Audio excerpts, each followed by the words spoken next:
it should be very good. We'll see how it's gonna work out in reality here, though. I mean, I feel like I was burned in game number 1 because I was like, yeah, their draft looks really good, and then it fell apart.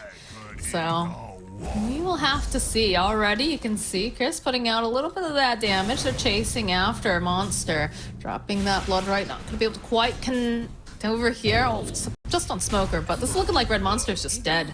So that's a nice start for Lumpy in the mid lane. It's a good start. He did have to skill Searing Chains level 1, which is not the ideal spell to have for mid, but it's a very minor sacrifice to get a first blood. So that's going to help him quite a bit. And he does purchase Boot immediately? Wait, hold up. Really? Ah, okay. So I guess knowing that you're against the monkey mid, he just wants to have that speed to weave in and out of the lane. But I would have expected this to be gold towards a bottle. Now he's very far away from bottle instead. Yeah, I'm not sure exactly what the mindset is behind this, but... It's just a Jingu. He doesn't want to give the Jingu stacks to Monkey, but it does mean that he won't have bottle for minute 2 rune, and that can be a big downside already. Batrider in kind of an awkward position now as the arrow does connect. Multiple heroes chasing after him. The dive bombs continue. These hawks seem so ridiculous. So PP also going to get himself a nice kill to start off his lane. Yeah, not going to be a first blood, but at least get some gold. And you can already see he's queuing up the gloves of haste here. Wants to get some nice auto attacks into this Ember.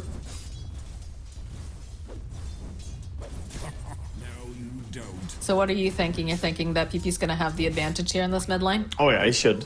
Even with the first blood, I would say this is still very favorable for the side of the Monkey King. This is a pretty tough matchup to play as Ember. Monkey has 7 armor for some reason. The hero used to have very low armor, and then this matchup was a bit trickier. But now with 7 armor, Sleight of Fist spam doesn't do anything to Monkey. I mean, visually it makes sense, right? He's just absolutely laden with armor, but... Yeah. No, definitely makes it a lot harder for Ember Spirit. Lumpy's got his work cut out for him, because again, PP did a great job in the early game, in the last game. Unfortunately, they weren't able to really capitalize on it, so he'll have to hold his own for the meanwhile. Yeah, top lane, we see the Dawnbreaker support with the Bloodseeker against this Tide plus Rubik lane. And overall, harassing Bloodseeker can feel pretty futile, so all the Anchor Smash harass is... not gonna do too much once the thirst starts kicking in.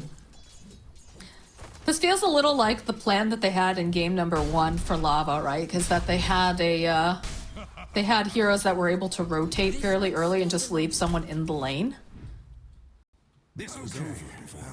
Yeah. We have a disconnect. Uh-oh. Hope that he comes back soon. You were doing very well. But yeah, I agree. I mean, this game you might see some early rotations from both the heroes here. I mean, Bloodseeker and Tide are both very self-sufficient in lane, so both the Rubik and Dawn have the freedom to make either portal ganks towards bottom lane or moves to control the mid runes. I feel like it's kind of important. Obviously, you know, the rune's very important, but when there's a Beastmaster in this bottom lane and you want to keep control of your jungle, it might be worthwhile to use the gate and rotate the Rubik down.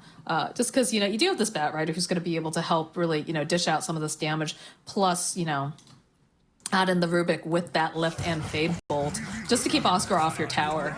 Yeah, if he starts getting a little bit too close, then definitely that could be a thing. We'll see how that's going to happen and how much rotations we're going to get. Oh, they're going on Smoker. They are. I'm not sure they're going to be able to quite finish him off, but Smoker does have himself a salve, so he'll be able to just heal up again. Not going to give too much thirst here over to Adrian. I like that they're playing lane pretty aggressively, though. Keep looking for kills and then power denying here together. Tide doing a good job, though, getting 3 out of the 4 CS. Now we do have those water runes up and available, but again, like you were saying, that bottle still out of reach here for Lumpy. I don't think you're going to be seeing the Monkey King making these rotations, but it would be interesting to see if they try to take away some of those water runes away from Ember, because it does seem like he's pretty much needs them. Yeah, I mean, it's a rune-dependent hero for sure, so Monkey King, meanwhile, not going to go for a bottle, instead just going for Power Shred's Rush, which is dominating lane. He's 13-8 against 9-1, so already taking a very strong lead here, and this is what you expect. You want this guy to dominate the mid lane. Lumpy. Lumpy's gotta be careful. He's gonna lose his courier here, and his courier's got a bottle. There's a kill on Red Monster in the top lane. We talked about them staying aggressive, and they have kept up the pressure for sure. Yeah, it's a strong lane, and they're playing towards it.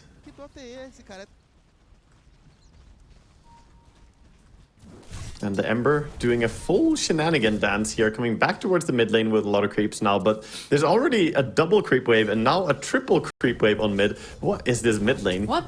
Yeah, I was about to say, like, what in the world? I mean, this is horrible for Ember still. He's losing a lot of creeps over there that are being denied. He does get some farm after doing this, but Monkey only lost 1 creep, whereas you lost 4 creeps on the side of the Ember Spirit. Right. Smoker does look like he needs a little bit of assistance, as this doesn't quite manage to finish him off, but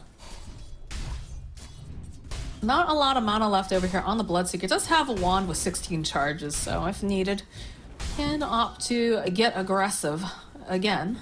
And for the final lane that we haven't really spoken too much about, the lane that I said I want to keep my eyes on Pake. He is currently 20-3, so a little bit behind 2 of the cores on the side of Dire, but doing pretty fine here on the lane. He's queuing up Face Boost into straight Radiance, so his intentions are clear. We're gonna see him try and rush for that big item. Now, you mentioned during the draft that there were some changes to Abaddon to make him more of a successful carry hero. What were those changes? In general, the Mist Coil changes, in my opinion, make it a little bit more attractive. You got some less cooldown on the Mist Coil, because the Mist Coil attack with the Shard can be really, really nice as a core. And the changes just lower the cooldown a little bit and lower the cost a little bit on it. And also, I think there was some other change that I can't think of right now.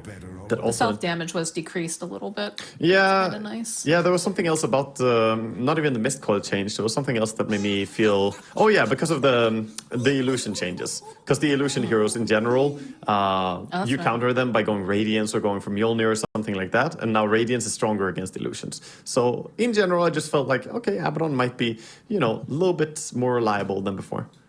Okay. There are so many different changes. Sometimes it's hard to keep track of them all, so it's always nice when we can mention them for our viewers. Yeah, I think we're gonna see him go for the 0 point Mist Coil until he gets a Shard type build though. So already 2 points Aphotic and 2 points Curse, because he doesn't have mana to spam both Mist Coil and his W anyway. All right. Come, Sagan. We ride to battle. Stupid, brave, but I love that voice line. That's one of my favorites. Then you have isn't there 2? There's like stupid, brave, but stupid, and then there's like brave, stupid, but brave. I'm pretty sure. Oh, I didn't hear that one. Yeah, I think she says both. I played a bit of Mirana with the Persona, so she does the variations of it.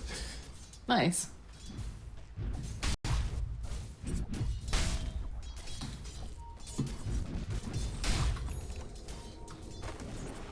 Yeah, Lumpy definitely struggling in this mid lane. PP sitting at 2.5k, and Lumpy sitting at 2.1. Doesn't feel great. Do have a rotation though coming bottom only. This time it's the Dawnbreaker.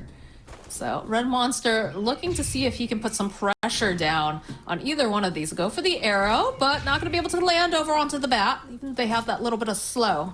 He's in a good position, he knows. Hey. So Red Monster wasting a little bit of time, I guess, in a sense. Yeah, and they're trying to take advantage of this in the top lane, realizing Adrian's all alone. Yeah, he's gonna go back top and help his Bloodseeker again. Bloodseeker did get a lot of solo experience meanwhile though, so one of the positives is that you're getting faster towards that level 6. Still a little bit behind in experience compared to a Tidehunter though, who has also been left alone by the Rubik a bit. Seeing this rotation now, going over for runes, trying to make sure that they can either secure it for their Lumpy, or in some cases make sure that he cannot in fact get it, as they find this opening. Starbreaker lands on Smoker, but the chain's coming into play. Danik jumping forward, throwing out the arrow, not going to be able to connect though. Yeah, it's gonna miss. Close.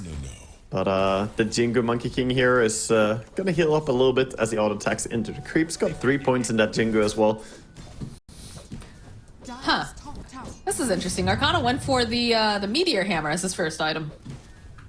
On on On the Tide. Yeah, that's standard though. That's what Tide Hunters do nowadays. Just spam Meteor.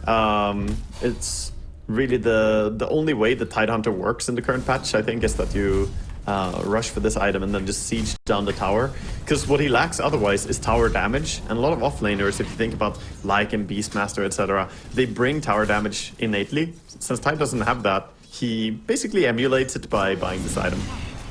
That's true. I guess I just haven't seen a lot of Tide recently. As they dropped the Wukong, so putting pressure over on Arcana. He's not going to be able to get that, not going to be able to go and escape from the three of them here. He was not expecting that. Yeah, some of the value from the first rotation here as well by the Monkey King getting a kill. Meanwhile, we see Ember as well invading.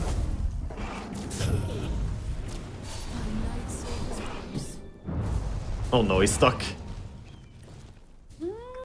Zenix probably still dead here unless they just give up. Although, oh, never mind. A nice play there coming out here from Oscar. Uses the roar to ensure. Oh, it's a neutral creep who got him. Oh my goodness. Yeah, the roar actually pissed off the neutral creeps, and then they decided to kill whatever was closest to them, which happens to be the target that he roared. So he was trying to deny himself already, but just added it, made it a little bit easier. Arcana now having difficulty here in this top lane, still sitting only at level 5, so is going to get murdered as they continue to run 3 in this top lane.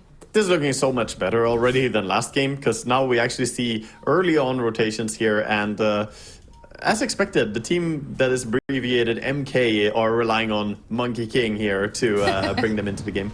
Oh, the Quelling Blade, wrong tree. This is much better. This is what I want to see, is a more even game.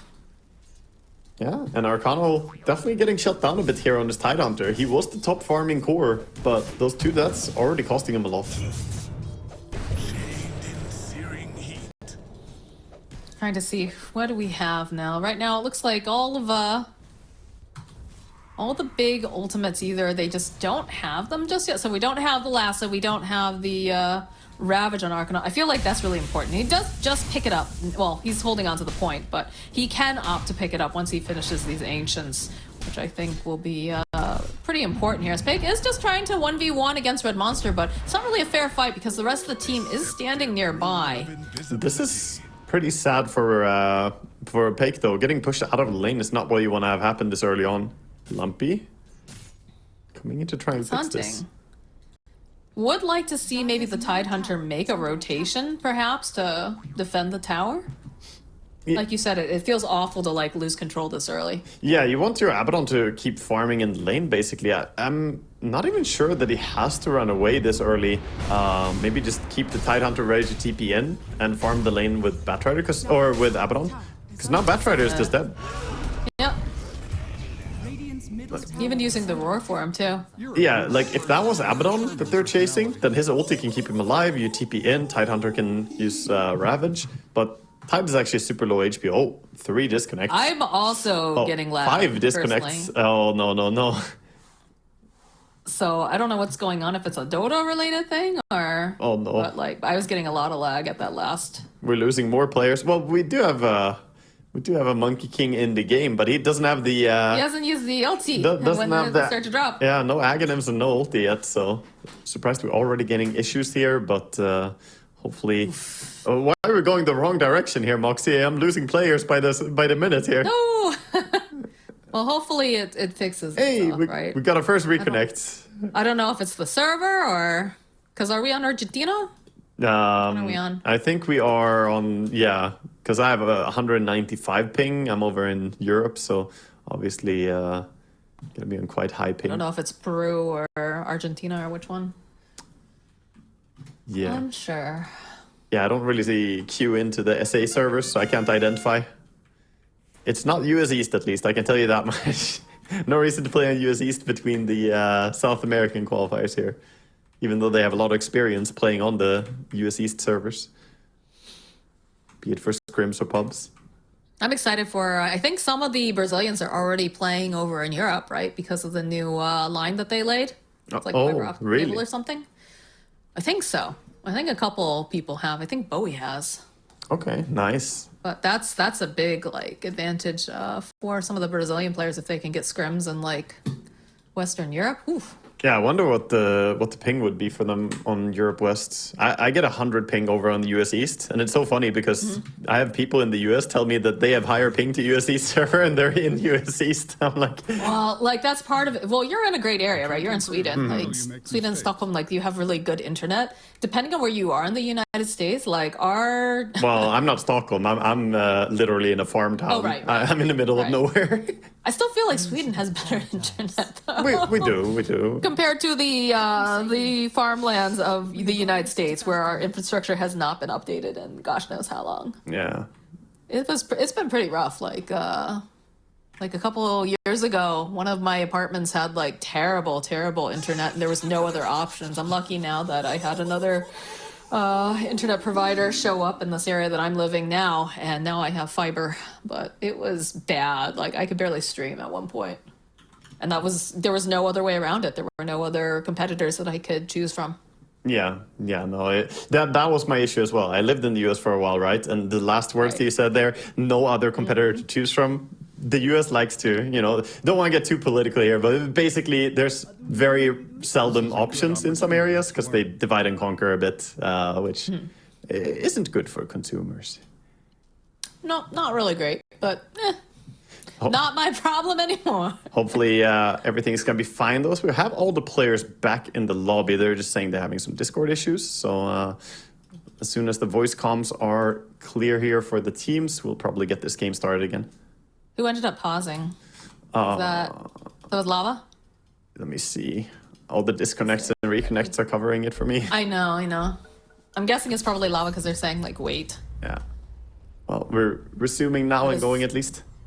In South America, it is very precious, your pause time, because you never know what's going to happen. I feel like there would have to be some oversight, at least or understanding by the admin, since both teams had disconnects there, But I don't know. I'm not sure about that. I'm not sure what the official rule book says on it. Yeah, of course. I feel like admins lately have been doing a good job interpreting rules in correct ways for events, like punishing when it's appropriate, and sometimes, not punishing things that could have been punished as hard.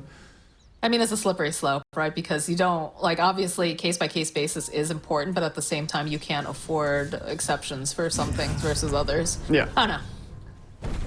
Anyway, the game Luckily, is... haven't seen any issues with that just yet, so... Game is back online at good. least, and we see a bit of a move towards mid. Monkey has a DD rune. Still sitting at level 5 on this Bat Rider. Would like to see the lasso come up, and Lumpy just going to be able to walk away from the gank that they tried to pull. Yeah, nice slight dodge. And top lane, meanwhile, the Tidehunter finally takes down this tower with some spam of his Meteor Hammer here. Rubik has himself a Sacred Arrow, so we could see some cheeky Rubik plays coming out here, for sure. Yeah, heading towards mid with that. We'll see if he puts his archery skills to the test here. It is daytime, so a bit hard to land arrows during daytime. Again, would love to see this Bat get a little bit more experience for his levels. They do go for the smoke play, though, and they're going to show the Bat Rider. Maybe trying to bait. So they have a couple pings here. PP senses something's a little bit off, because Bat is being very, very aggressive. And would not usually be that aggressive, I think, were he not backed up. But they're also making their way towards this top area. They're looking for the Dawnbreaker now, as they have the Remnant. Yeah, go diving right in. towards it, followed up with a nice arrow that's been set up beautifully. So they'll find themselves a pick-off. And we have level 6 now on the Bat Rider, so that's a pretty big deal. That's a very good takedown, and meanwhile getting that experience, like you mentioned. And at the same time, the Abaddon has been farming away. While sure, he lost some of his control bottom, he's at 2.8k gold, getting closer to that relic. And Radiance will be a big timing for him to actually be useful.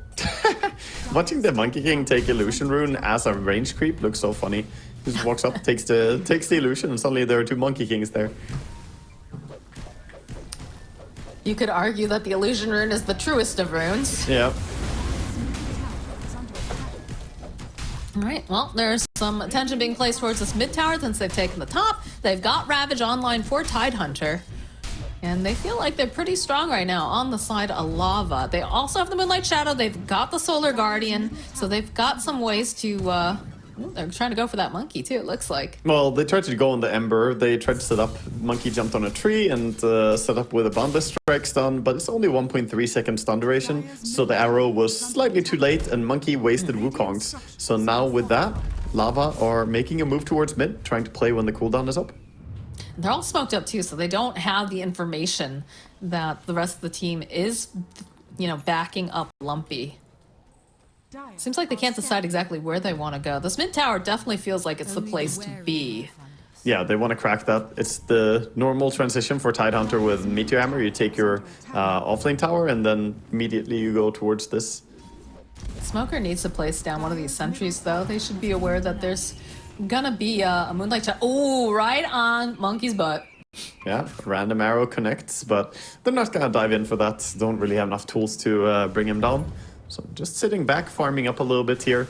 Still though, even though the game is only 3-4, I feel like both teams are playing with, you know, a clearer intention here, and there are moves being made. This is not feeling as, you know, passive and indecisive from Mad Kings. The Monkey Kings, there you go, unofficial title. Bottom lane, looks like Lumpy's trying to just tap over onto Adrian a bit, but doesn't want to go toe-to-toe with him. It's gonna be a haste stream picked up by Smoker. He's also got the 3 dance, which is like a Rubik's dream. It's like that. Just oh no, he can Quelling Blade him. Careful though, because that can happen. Yeah, that that definitely is not what you want to see. That's what happens when you steal my ability. Cut him down from the tree. Fake monkey. They've got Tidehunter in a great position right now. Yeah, he's just gonna try and hold mid, spam Meteor Hammer. He does have the Ravage available, so maybe they won't overcommit towards this mid push. I mean, that's what it is, right? The threat of the Ravage sometimes is scarier than the actual Ravage. Yeah. Now we have the Radiance completed on Abaddon as well. 14-minute timing. Not a crazy timing by any means, but definitely respectable enough. At the same time, though, the Bloodseeker has farmed up a full Maelstrom plus Yasha, so he is ahead by 600 gold, getting pretty damn big. I'm curious who's going to be making the next move, because right now it feels like Arcana's being very much the D-push, sort of the anti-having things happen, so to speak, right? Because he's not looking to go and attack with this Ravage, he's holding on to it to protect this mid-tower. I think... Where do we start to see the aggression come out? I think the Helm of the Overlord is the timing here now, and it's coming out just now for the side of Mad Kings. So let them get the Dracarys here, you know, get the big black dragon. It's available, the best ancient creep he could get as well. So now Beastmaster's online and ready to fight, even into Ravage or Radiance. I don't think he cares that much. Love how doofy that black dragon looks. Yeah, with its teeth. Yeah. They're sweeping around, though. I'm curious to see if they're going to make their way mid. It looks like they're going to drop down some vision first and foremost. Rubik again stealing that tree dance. They're backing off. Moonlight Shadow has been committed. Arrow. Ooh, that was very close to land on the Tidehunter. Zip forward. The roar over onto Lumpy. Dawnbreaker, though, coming in hot. Is the slight. Manages to go and dodge, but he's still going to end up getting hit and survives a little bit longer, but not nearly long enough. So a nice, aggressive strike coming out from the Mad Kings. As now they've got their dragon, they've got people in position, and they're going to try to put pressure on this tower. Yeah, Monkey and Bloodseeker behind as well. If they stick around here, they could die. Look at PP, he's in a great position here if he wants to try to go and land that Wukong's, but they're not going to get overly aggressive on the side of Mad Kings. They're going to take the tower, be disciplined, and back off. Yeah, I think this game definitely favors Mad Kings just playing safe as well, because they do have great scaling. With a Beastmaster as well as a Monkey King and a Bloodseeker, I think they're happy to take this game late. Whereas Ember needs to make stuff happen to stay relevant. I mean, yeah, you have an Abaddon farming and he can get pretty strong, but he's not going to out-carry 2 potential Silver Edge carriers in the late game. Once their items start coming out, it does get difficult for Abba at some point. So is the go time for Abba once he finishes up this Echo Saber, or...? He can keep farming a lot. It's more that the Ember has to, you know, for Ember, the go time is now. You need to start making moves and make things happen. My game's getting a lot of stuttering. How's your connection? Yeah, it's getting a few, but it's kind of choppy. It's looking, you know, It's looking like it normally does for me on 200 ping, sadly. Oh, no. It's fine. I mean, I don't really play on a South America server. I only spectate them. I mean, you could try to do it for training, Waga. Imagine how powerful you'll be when you take the training weights off. Trust. Maybe you'll find a match faster than you will in Western Europe. I have dark stories that I've done something similar. When I lived in Omaha, Nebraska, I played pub scrims in EU. And my team picked me Enigma and Puck and these timing heroes. It was awful. I kept missing black holes. That's cruel. That's so cool. They should, I don't know. Just pick me Viper, bro. Like, pick me a hero that you can play with 160 ping, you know? Need some racer in my life. They made fun of me for my black holes, man. There is no finding anger and your past. I'll be honest, I probably would have made fun of you too, but I mean, I would have also been very understanding about it. I don't know This is looking scary for the Bat Rider here. Was not expecting to see these heroes show up with the Moonlight Shadow. No. Nice jukes though. Gonna be able to survive and escape, live another day. Maybe PP has my ping as well. What was that Monkey King stun? It's basically an instant stun. It shouldn't be juked like that. Good job by Batrider though. Gets himself to safety. They're smoked up and they're looking for the Dawnbreaker, it looks like, and also to push this tower. Radiant's middle tower is under On the hunt, they do have Lasso. Dawn feeling like she's in a bit of an impossible situation, so try to go for the Starbreaker. It does get interrupted, and they'll get themselves a kill.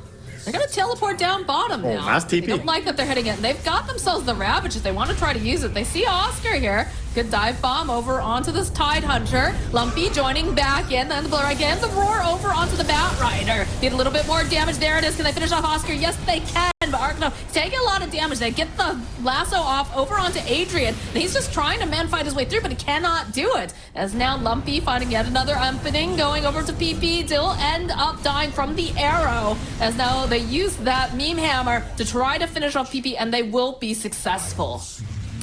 Good turnaround to get the kill on the Ember at least, but losing both Bloodseeker and your Beastmaster as well as the Monkey King. All three cores going down there. That was a very quick decision by Lava, and I love the fact that they made it. Because they honestly have really great heroes for defending, and the TPs came in the right order, in the right position. Jenna? What? They have sentries. They've got enough to burn down this forest. I am not sure what I'm seeing from this Mirana. I'm watching a feed. That's what I think I'm watching. He also burned all his leap charges, so now that's gonna take, 100 seconds before he has 2 charges again. Yeah, I don't know what the thought was behind that. Yeah. I guess maybe hoping that they could just dissuade him from taking the tower? I don't know. Now we have the Solar Guardian stolen as well by Smoker here. Ooh, that's a nice steal. Yeah, they could. Has a little pet kobold walking around with him too. Life's good for Smoke. They can bait with Tide and use it. Oh yeah. And Monsters is looking a little scared. They'll go and use the Rupture. Monster standing in the middle of everything. He just cannot move, but they'll use a lasso to drag back over on Adrian. Red Monster's still alive. No, not for very much longer. He stole Roar as well. Drag over onto Adrian. Adrian just chasing after this Bat Rider. Will be successful. People though trying to fight against this Abaddon, and it's just not working out for him. He's silenced. He's got the damage. He's got the teammates. He's got the numbers. So I'll get a kill. Lava, Lumpy thinking about maybe trying to grab Genic. Not going to be able to quite manage it though, as they'll turn their attention to this tier 1. No Dawnbreaker or Monkey King. Bro, give it up to Smoker here, coming in with the Dawn ulti and then stealing the Roar and turning it over onto the Monkey King there in that fight. That was some really good stuff. Getting another takedown on Monkey, who had a really good game, but now dying back to back. And Roche starting to get taken here with the minus armor from the Tide and the increased attack speed from the Curse of Avernus. This is a pretty damn fast Roche. Yeah. And as usual, Pei continues his no deaths so far in this game. He's gonna do it, the Mad Lad. He's got the Manta style as well. Very strong tool for Abaddon, as the illusions do proc the Curse of Avernus, so you can very quickly silence someone, get the triple hit and then 1 extra attack. And I still remember Hector busting that out for like the very first time, and we're all just like, oh my god, how did we not like think about utilizing this more? Yeah, it's stronger than some people expect, and has some really strong late game potential as well. He basically gets Sleight of Fist. They're gonna have 2 Sleight of Fist heroes when he's level 25. The AoE Mist Coil talent is very good. There is a Blink Dagger coming out now for Arcana. Like, this is just getting harder and harder for the side of Mad Kings because these initiations have been pretty impressive. Do you have the Moonlight Shadow? So they're doing a little bit of scouting here with PP, with Janek, making their way over. Might be able to make something happen to this Ember if they can lock him down for long enough, but they feel a little spooked. They're not feeling confident to make the moves on him just yet. The courier goes flying by. It is the It lives. Lotus Orb recipe. The 3 HP. The HP regen actually saved it. It lived with 3 HP, and Miranda attacks once every 1.08 seconds, so literally lived because of HP regen. So I'm confused because I could have swore I saw Arcana purchase the Blink Dagger. He must have canceled it. Yeah, because he's got all this gold now. Huh. I guess they felt like they don't need it. They could just run in with their faces because they're going high ground right here. No problem. No fear at all. Yeah, creep wave is Got the coming. Aegis on Lumpy. Pace Courier does end up getting killed, so that's going to be a little bit longer time where he's not going to have those items, but he still feels quite strong. Yeah, at least they forced the glyph. I don't think that you get the high ground push here because the next creep wave is being cut by courtesy of the Black Dragon. It's just sitting here waiting for the next one. You could also use it to deny the enemy Wisdom Rune here. Been killed. Dire's top tower is under attack. Janek needs to be careful. He's going to walk right into this Bat Rider who has no drum charges left, but will be able to bounce him back. Has a Force Staff too. Looks like they're not even Oh, Leap Charge picked up on Smoker. And it's just a slow, painful death. Yeah. Where she burns to death with that Firefly. And he finally gets to use the roar as well, which was timing out, so perfect value again for him. Now with 3 leap charges, he could quickly go reinforce if something happens somewhere. And we have a completed Lotus Orb now for Arcana.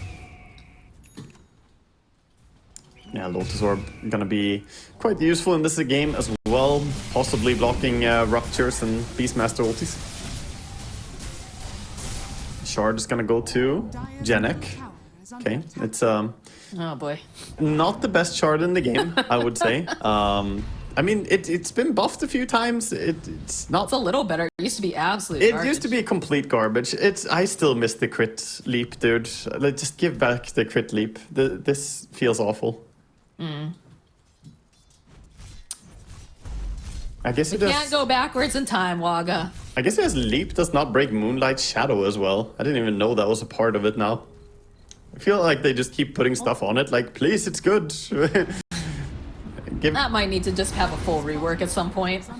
I don't know, man. It feels like Icewalk is very determined that this shard is gonna stick around because It's big smoke. Smoke on smoke action here. They've used the Moonlight Shadow. Rest of the team, they're dancing around. Monkey jumping forward. Do they have the vision placed down? That was a question. Not really. They find themselves Adrian. They use the lasso. They try to hold him in place. Then comes the Dawnbreaker, though. Lands with really a great accuracy. Follow up with that Ravage.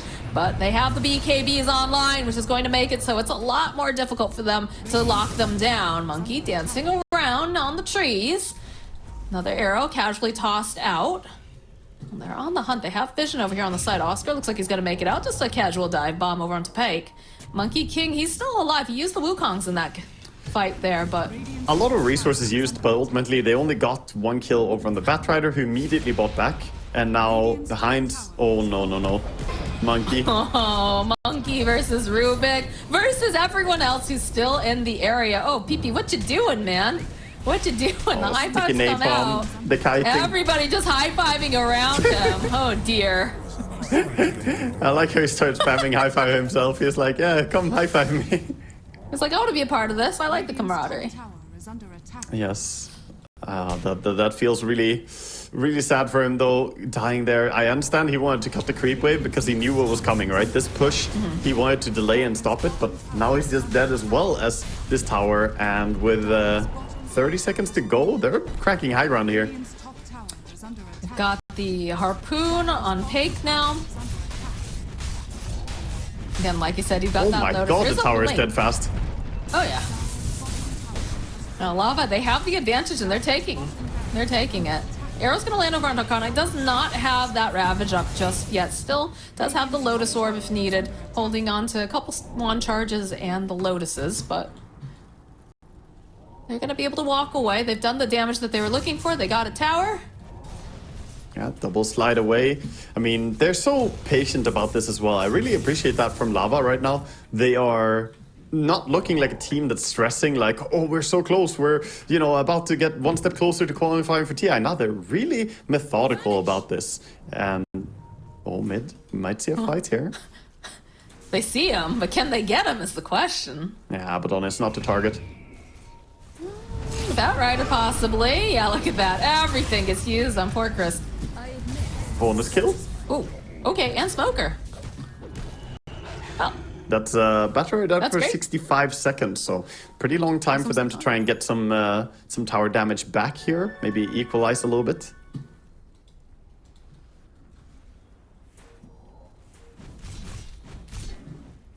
Going in, stealing Ancients is a good start. Gotta get something for themselves. Take with the harpoon. No, Monkey's already broken free here. Dances around on the trees. Lumpy also joining in. There's quite a few people. Don't have the roar. They have the blink and the BKB. Shanek is able to hop away. These Overlord creeps, they don't feel that strong when the Abaddon can just destroy them so fast. The Curse of Avernus slow is very useful for bringing them down. I think that's one thing too, like going back to what you were saying about Lava, how patient they are. It definitely feels like they're in control, because sometimes when you have these teams that are like coming up from Div 2 or whatnot, it feels like an inability to like close the game where they kind of waffle around, but it still feels like Lava knows what their plan is, and they're just, like you said, they're patient. It doesn't feel like they're lost. It feels like they have a general idea of what they would like to do, and I appreciate that. At the same time, though, they are falling behind in terms of net worth. Like, the scaling is there for this triple BKB core situation on the side of Mad Kings. And you gotta be a bit concerned, because it feels like they're ahead, but they're 5,000 gold behind right now. And they basically need to hit their timing very, very hard in a decisive way. So they got the Basher now over on the Abaddon. So They also got a shard for the Bat Rider too, so now the Sticky Nake Palm upgrade will get applied every time he attacks every other attack, which is pretty nice. Yeah, true. And he can hit during the ulti. It's not huge though for support Batrider. It would be better if you had something like Witchblade or more stuff to capitalize. Sure. But it's at least one more shard closer to getting the core shards, you know. Yeah. I'd like to see them playing around Arcanum more, just because he does have the Gem of True Sight, so that way if they try to make these ganks happen, they have the advantage that they'll be able to see them. I'm sure they've already spotted it out, so. It's time. Yeah, we see Invis coming in. Batrider, no, don't get caught. Oh, he wasn't spotted. His way over. He can see them. Yeah, they have the vision. They use the Rupture immediately. Arcanum. BKB's gonna get used too. Follow up, Dawnbreaker coming in hot. Be able to finish him off, gem on the deck, and they'll end up losing the Bat Rider. Lumpy looking for this opening, picks up that gem. He's like, I do not want that in the hands of my enemies. The buyback now from the Tidehunters picks, joining in the fight here. Using that Manta is going to have the ultimate come up too. So he's trying to just give a little bit of chase. See Lumpy backing out. They're going to try to reset. Yeah, it's still holding on to that Ravage, but it feels like they might want to wait for this Bat. They go for the Ravage, but BKB coming out from Oscar now has already used the Roar. A little bit of a chase going on to the back lines as now Peg trying to fight with Monster. Has the Lotus Orb down on him. They're grouped up pretty close as they use the Harpoon, trying to get a little bit closer to Monster to be able to finish him off. Now the chase is on after Oscar. He doesn't have any more of these dive bombs that he can throw at them at this time. Smoker looking for the opening. They need to cancel out this TP, and they just don't manage to get it. Yeah, slightly too early on the Searing Chains. Always tricky when enemies in Fog of War. You gotta wait just a little bit on the slides to give you vision before you Searing Chain.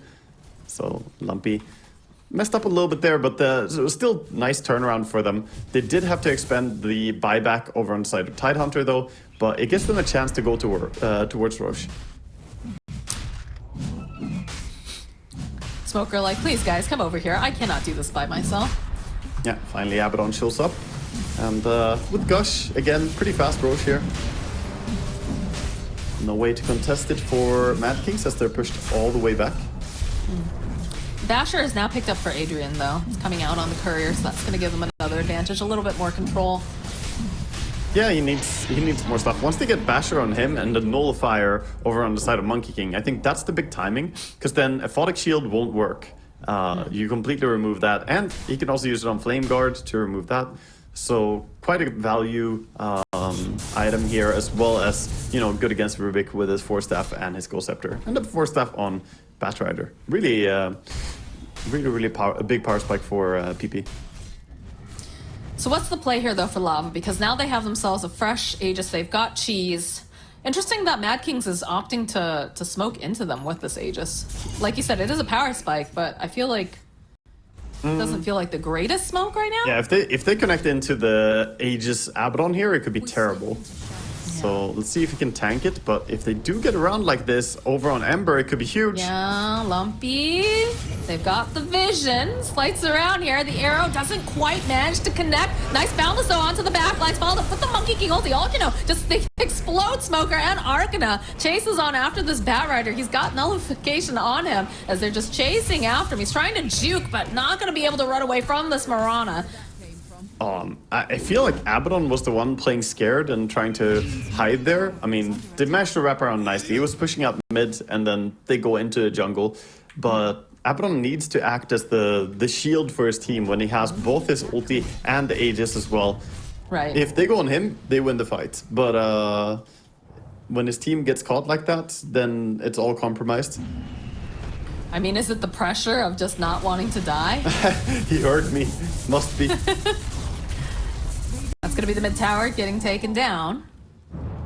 Rubik's going to be up in about 4 seconds. Batrider in 10. A little bit longer on the Tidehunter, but seems like right now they seem happy with taking the mid tower. They're going to rotate towards this top area and potentially put a little bit of pressure on this top tower.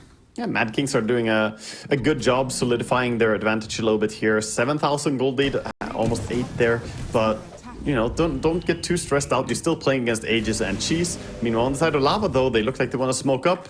The movements, they have smoke I was about ready. to say, I would like to see them smoke and potentially make a play here, because Monkey King has been playing very separately. They could lay down a trap, but I guess it's hard because they don't have great vision, unfortunately, either. Yeah, they opt against it. They lose the gem. Yeah, they don't. Looks like they lost the gem. They don't have any vision down because, yeah, the gem is over on the Mirana right now. So she's just riding around, getting some D wards here and there. Even going down bottom, gonna check that area. All right. They're bringing some aggression. They're going to lead Pake going forward here while the rest of them are smoked up. This is what we need to see. We need to see Pake being the one who shows his face. He tanks all of this damage and hit, like he said. He's an Abaddon. He's got himself this Aegis. I think he almost They're needs. not allowing him, though. I think he almost needs the Blink Dagger even on Abaddon, just so he can get in there and choose his targets. Blink plus Harpoon might be a little bit overkill, but it does help him, you know, get in there quick enough. Because if he had Blink last time, even with the smoke around, he could definitely get there and try and help his team still. Tormentor taken again. This time it's towards the Beastmaster, so he gets the additional Hawk and -10 cooldown, so he can have the quadruple Hawk, you know, full Air Force coming in here. I wonder what the title is when you have a flock of hawks. You know how there's like a murder of crows, Yeah. gaggle of geese. What's the term for a ton of hawks? I wonder, because hawks, aren't they like couple birds? They just hang out in couples, 2 and 2, so you don't get flocks as naturally then. But I wonder what they would be. Smoke play coming out from Lava. They took the mid tower. They're going to make a rotation, hopefully find themselves this monkey who's dancing around on the trees. He realizes that something's up. They're checking over by the hot tub, though, and he knows. He knows that they're hunting for him, and he's just going to try to waste a little of their time. We'll show up on the creep wave.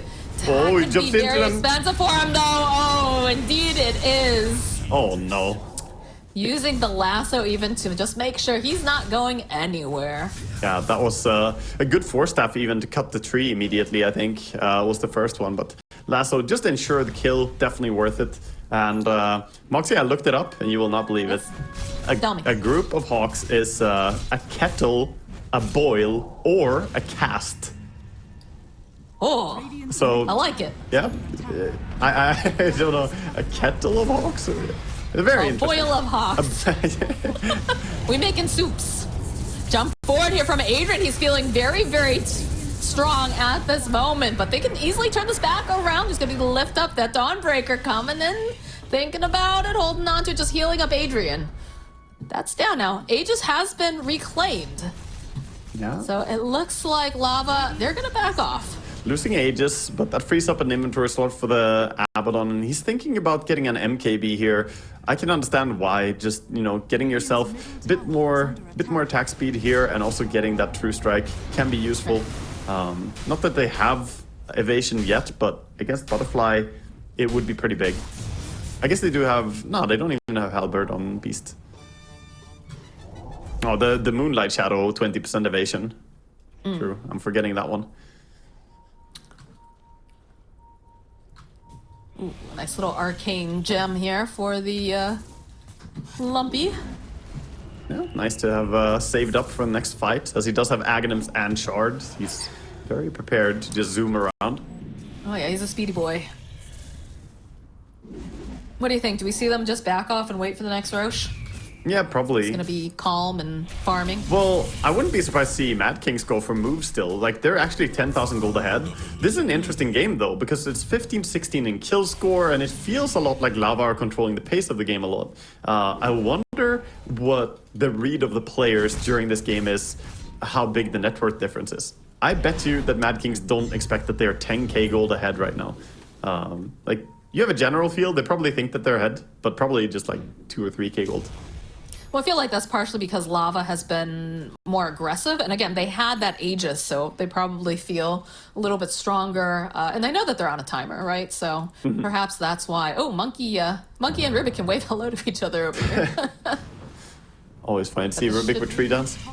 This is the end of that tower for sure. As Adrian's got the Lotus, they can see everybody over here on the side.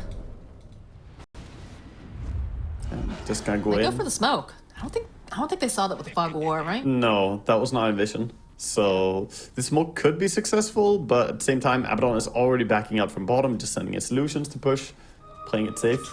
Hidden, even from the brightest. Moonlight Shadow and that smoke. It's a pretty fast Bloodseeker making his way down. They see the Batrider. He is very dead. Yeah, They king out Smoker. He's already out. Lumpy was considering it, but it looks like they don't want to make this happen right now. They have the Harpoon pull away. They use a Solar Guardian. Oh, stolen. Chase over. Beautiful Ravage coming out from Arcanist. Will turn their attention to Red Bull. They want to get rid of this Dawnbreaker right off the bat, but a nice Boundless getting tossed in on top of that. They get the steal. It's coming right back in. It is the Rubik with that steal, standing in the middle of all this Wukongs going on. Because the Adrian is still just giving chase on the back line. They've already lost Red Monster, lost Smoker. This Ember zipping through. Pake is on the other side. He sees himself Adrian. He wants to go for him, but unfortunately it doesn't look like he's going to be able to move too much as Oscar bounced back here by that flame break. And they just turn him around. Looks like they'll be able to get themselves a Beastmaster. And somehow Lumpy survives during that. Oof. That was crazy. A lot of it comes back to that stolen Solar Guardian coming in with the extra heal. Tidehunter also giving over the Lotus Orb and the Guardian Greaves. They keep Lumpy alive against all odds, I want to say, during that fight. But it cost them a little bit. The 2 buybacks definitely stinks, but they did still win the team fights. The Abaddon stays alive, and they did get a core kill on the Beastmaster.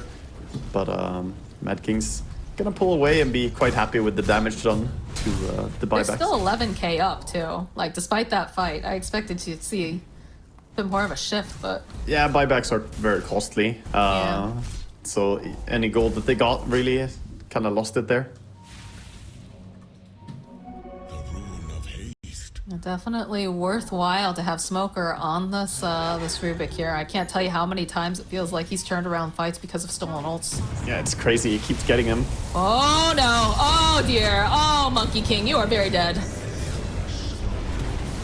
And Adrian, he is caught in the middle of a world of hurt. In comes Red Monster, but again, with that Solar Guardian coming in from Rubik, he is gonna die here. So it looks like they'll get themselves a double kill. They're turning their attention now over to Lumpy. He's trying to just stay alive, and it looks like he's just barely gonna make it unless Red Monster can go and throw out a hammer or something. Pake's still here. It's not looking great for him. He will finally die. That is his first death. Oh, he gets him too, baby. Tournament, but They're still trying to go for Lumpy. This is not looking good. He looks like it's going to be a team wipe as Mad Kings hits back. Meanwhile, Monkey King just sitting like, yep, thanks guys, good job, good job. I'm helping. I made this happen by baiting, not by being Hey. out of position. You know what? It worked out. At the end of the day, That was, not about the battles, it's about the whole war. yeah, the Bloodseeker is starting to kick in to be the super carry now with the double rupture charges as well. And he just man-fights super hard. Mindbreaker was a nice DPS increase for him. And this is where we see, like, the late game timings or late game power spike of Radiant is not really that impressive. They also don't have level 25 yet on Abaddon, so he doesn't have the AoE on his Mist Coil. But yeah, this is just feeling like finally the farming has pulled Dire into an advantage, just item-wise. Be able to chew through the racks and the tower. We'll have Rubik and the Batrider up soon. Tidehunter is back up again. He has the Ravage, but I'm guessing he's going to hold it until he can get the rest of the team with that damage to come up. Yeah, that means mid-racks is definitely gonna fall though, and I Yeah, guess they're expensive. gonna back out now, not lose They anything. respect it. Middle barracks are under attack. Roshan is up, so they're beelining towards it. They want to get that Aegis in their own hands. There's a Blink Dagger now on Bat, so they'll have a little bit better positioning so they can try to go for the drag. It's still very scary for him, though, to jump into all of these heroes. It's scary because of that Nullfire, right? Otherwise, the Yeah. Ghost Scepter and Force Staff usually keeps himself alive pretty well, but the Monkey King could always just destroy him by harpooning and Nullfiring, and he's dead. This time it looks like they're going to be able to grab themselves the Roche, as no one from the side of Lava's in position. Yeah, they got some crazy DPS. Look at this, when they're all laying into it, Roche goes down pretty damn fast. Oh, the birds Just hear have the the- hats! Oh my god. Just hear the Hawks the entire time, just "Grrrr!" Yeah, but look at it. They have the little hat, the celebration hat, Oh my god, that's adorable. the anniversaries. Those hats are way too big for those burbs. No, they're too small. Oh no. Big? Oh, what a find. What a find. That's going to be a dead Abaddon. Yeah, he gets bursted real quick there. Didn't even have ulti available, so no way at all to survive. Bad luck and bad positioning, unfortunately, for him. Yeah, quick move. I mean, they took Roche, immediately went through portal, and there he was. Yeah. I feel like generally when you hear that they've taken Roche during the daytime, you'll see just the any heroes of the enemy team just back away from that gate immediately. Oh yeah, you gotta respect the possibility of it. This is looking a little hard. They do force the buyback now. Do they respect it? Smoker, looking for this opening. Maybe a little Something to bit. steal. I don't think they have to though. I think they're gonna keep going. They are indeed. Adrian blinking forward. He's got the Lotus on him. Lumpy waiting patiently. Is just going to try to throw out the slights. Oh boy, my game is a flip book right now. Meanwhile, the Dawnbreaker is having a good time just defending. No, okay, the harpoon into Adrian. They're going to see if they can just try to finish him off quickly. But Pake in a very awkward position right now. Nullifier gets landed on him as well. He's going to have to back off. They've got that Lotus Orb to try to keep him alive. Won't have the borrowed time up for another 40-something seconds. This is a huge timing. Next creep wave, they can just go in. They can even go in already. Radiant's top tower is under attack. Like, there's backdoor protection, but you can just go in and look for fights. You've got this monkey too that's giving vision, Radiant are scouting out, seeing where they're hiding off to the side. He's gonna try to play a little bit with Oh, he them. pulled the himself. harpoon! Oh dear, that is a very dead bat. No bat for 60-something seconds. Very unfortunate there, and he drops the Wukongs just to commit right clicks. Pake's backing out right now. They do manage to land the roar. They have the rupture. He does not have the borrow time like we talked about, so he's just dead. No buyback on the Abaddon. As now Smoker running in towards this fountain. They manage to get their hands on Lumpy. They go for the Ravage play, but they'll just call the GG. Yeah, GG gets called, and They strike back. This is what I wanted to see from them. yeah, I mean, this is exactly what we were asking for, that Mad Kings would not just go out without showing that they are a competent team that can play way better than they did in Game 1. And here we see it. They managed to play